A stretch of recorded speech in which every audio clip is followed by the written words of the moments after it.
Now that we know how to simulate the null hypothesis using permutation, we can start to test it.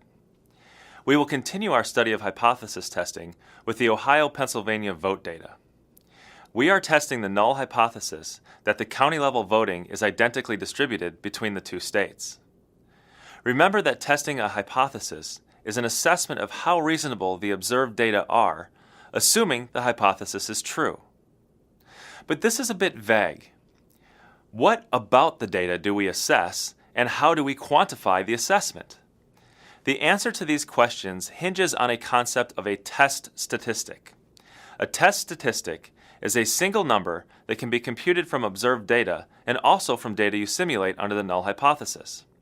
It serves as a basis of comparison between what the hypothesis predicts and what we actually observed. Importantly, you should choose your test statistic to be something that is pertinent to the question you are trying to answer with your hypothesis test. In this case, are the two states different? If they are identical, they should have the same mean vote share for Obama. So the difference in mean vote share should be 0. We will therefore choose the difference in means as our test statistic. From the permutation sample we generated in the last video, the value of the test statistic is 1.12%. The value of a test statistic computed from a permutation sample is called a permutation replicate, in this case 1.12%.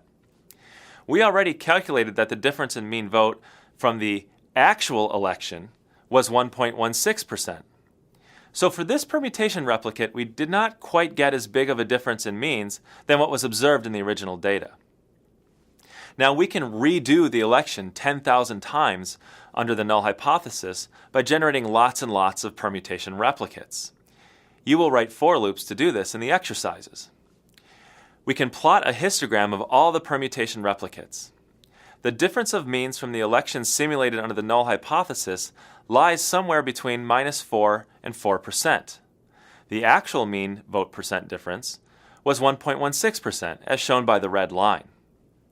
If we tally up the area of the histogram that is to the right of the red line, we get that about 23% of the simulated elections had at least a 1.16% difference or greater. This value, 0.23, is called a p-value. It is the probability of getting at least a 1.16% difference in the mean vote share, assuming the states have identically distributed voting. So, is it plausible that we observe the vote share we got if Pennsylvania and Ohio had been identically distributed? Sure it is. It happened 23% of the time under the null hypothesis. Now we have to be careful about the definition of the p-value.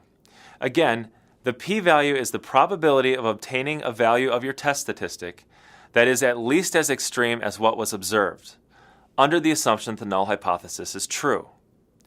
The p-value is exactly that. It is not the probability that the null hypothesis is true. Further, the p-value is only meaningful if the null hypothesis is clearly stated, along with the test statistic used to evaluate it. When the p-value is small, it is often said that the data are statistically significantly different than what we would observe under the null hypothesis. For this reason, hypothesis testing that we're doing is sometimes called null hypothesis significance testing, or NHST. I encourage you to not just label something as statistically significant or not, but rather to consider the value of the p-value, as well as how much different the data are from what you would expect under the null hypothesis.